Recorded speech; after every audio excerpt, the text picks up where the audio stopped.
अब आपकी चीज़ आती है, कल मैंने आपको बताया था कि इक्विटी शेयर्स को कैसे निकालते हैं, डेब्ट इक्विटी शेयर्स रेशियो आप कैसे निकालते हैं, उसके एग्जांपल मैंने बताया था, डिस्कस किया था। आज मैं आपके साथ डिस्कस करूंगी कि फंड डेब्ट को अगर आप टोटल कैपिटलाइजेशन में इंक्लूड करते हो तो वो कैसे करते हैं।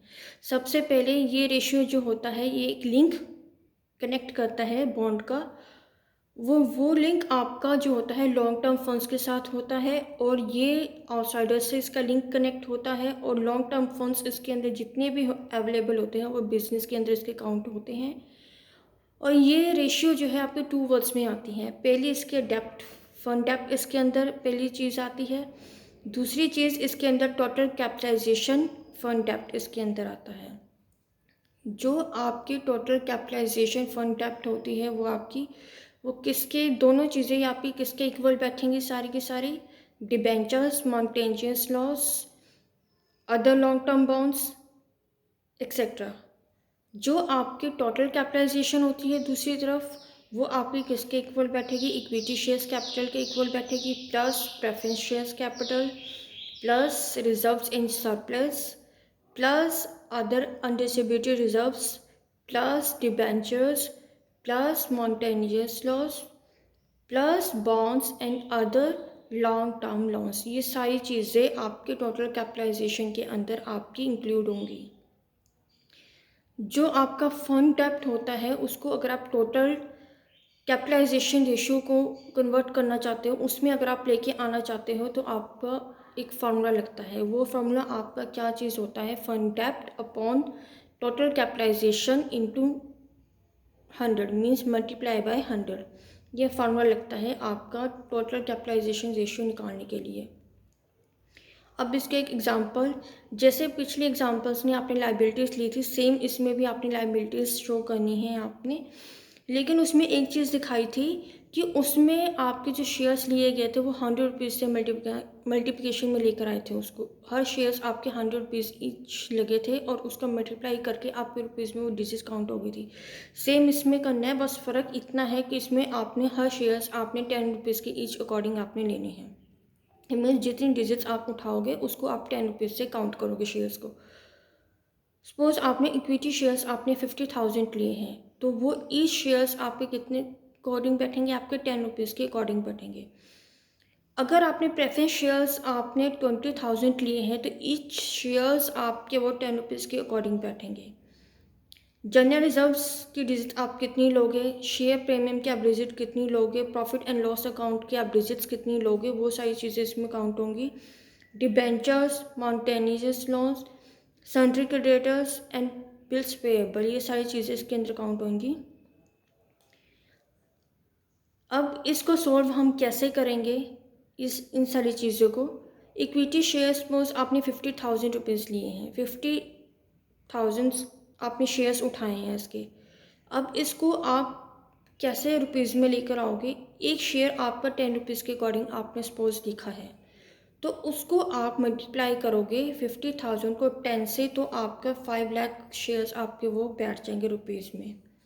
सपोज आपने प्रेफरेंस शेयर्स आपने 20,000 के लिए हैं, तो वो भी आप ईच रुपीज़ 10 के अकॉर्डिंग उसका मल्टीप्लाई करोगे 20,000 को, उसका आंसर आपका 2 लाख रुपीज़ आ जाएगा। ऐसे ही आपका जनरल रिजर्व्स में आप कितने लोगे, 50,000। ओके। शेयर प्रीमियम की डिजिट्स आप रुपीज़ में कितनी लोगे, 25,000। प्रॉफिट एंड लॉस आप सपोज कितनी लोगे इसमें, 1,25,000 रुपीज़। डिबेंचर्स को आप चाहे तो परसेंटेज की फॉर्म में ले सकते हो साथ में। सपोज डिबेंचर्स आपका 7.5% का डिबेंचर्स है, उसके अकॉर्डिंग आपकी डिजिट वो कितनी बनेगी, आपकी 1,40,000 रुपीज़ परसेंटेज में काउंट करके। मॉन्टेनियस लॉस आपके 60,000। सेंट्री क्रेडिटर्स आपके 1,29,000 rupees. Okay. Bills payable, bills payable अगर आप 74,500 लेते हो तो ये चीज़ आपके इसके अंदर सारी चीज़ें काउंट होंगी। मींस आपने जो इक्विटी शेयर्स लिए हैं वो आपके 50,000 के बैठेंगे, और उसको आप मल्टीप्लाई करके 10 से, तो आपके 5 लाख रुपीज़ में वो कन्वर्ट हो जाएंगे। अगर आप प्रेफरेंस शेयर्स लेते हो 20,000 के, फिर आप उसका मल्टीप्लाई करना 10 से, तो आपके 2 लाख रुपए वो बैठ जाएंगे, 2 लाख रुपीज़ आपके वो बैठ जाएंगे। जनरल रिजर्व्स आपने 50,000 ले लिए, शेयर प्रीमियम आपने 25,000 ले लिए, प्रॉफिट एंड लॉस आपका 1,25,000 के अकॉर्डिंग निकल गया। डिबेंचर्स आपके 77.5% आपने डिबेंचर्स लिए, तो उसके अकॉर्डिंग आपका रुपीज़ में आंसर 1,40,000 रुपीज़ आपका निकल गया। मॉन्टेजियंस लॉस आपके 60,000 आ गए, सन्ड्री क्रेडिटर्स आपके 1,29,000 रुपीज़ आ गए, बिल पेएबल आपके 74,500 आ गए। अब आपको इन सब का टोटल करना पड़ेगा। जैसे पिछले में आपने टोटल दिखाया था, सपोज मैंने आपको बताया था कि सबको आपने सम करना है, सबकी लाइबिलिटीज़ काउंट करके रुपीज़ में उसको कन्वर्ट करके। इसमें भी आपको टोटल कैपिटलाइजेशन फंड को निकालने के लिए, रेशियो को निकालने के लिए आपको सब डिजिट्स का सम करना पड़ेगा, मीन्स सबको ऐड करना पड़ेगा। इन सबको ऐड करके आपका मोस्टली बैठेगा 1,303,500।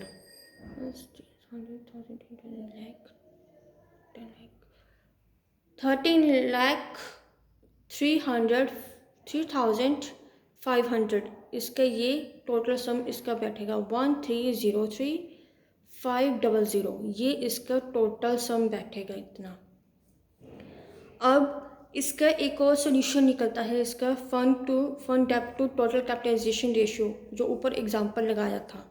ये था सिंपल तरीका, जैसे उसमें निकाला था आपने लाइबिलिटीज़ को लेकर आप कैसे शेयर्स में रुपीज़ में कन्वर्ट करते हो, कैसे उसके टोटल कैपिटलाइजेशन को निकालना होता है, कैसे आप उसको रुपीज़ में कन्वर्ट करके टोटल करते हो, ये चीज़ आ जाती है इसमें।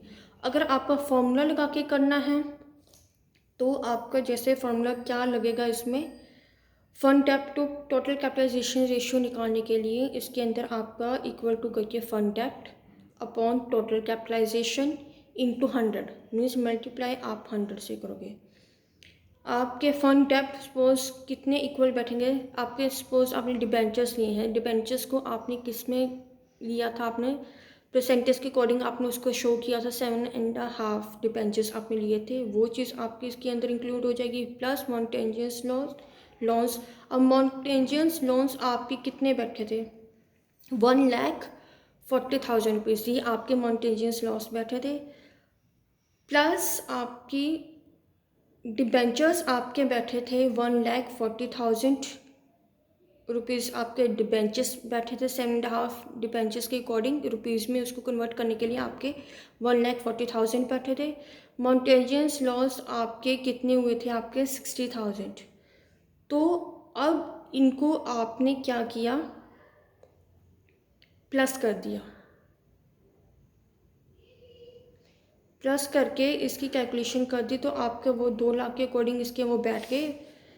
अब आपको इसके अंदर क्या करना है, टोटल कैपिटलाइजेशन निकालने के लिए आपको फिर से रूल्स अप्लाई करना पड़ेगा। और टोटल कैपिटलाइजेशन आपकी किसके अकॉर्डिंग बैठेगी, किसके इक्वल बैठेगी, आपकी प्रॉपर्टीज के अकॉर्डिंग। फंड्स और डेब्ट फंड को आपने प्लस करना है। और ये सारी की सारी चीज़ें या तो आप ये कर सकते हो, इसको बहुत लंबा भी खींच सकते हो, मींस या तो आप टोटल कैपिटलाइजेशन निकालने के लिए आप जितने भी फंड्स आपके लगे हैं, प्रॉपर्टीज फंड्स आपके जितने भी लगते हैं, या तो वो आप इंक्लूड करो, उसको प्लस करो आप फंड डेब्ट के साथ।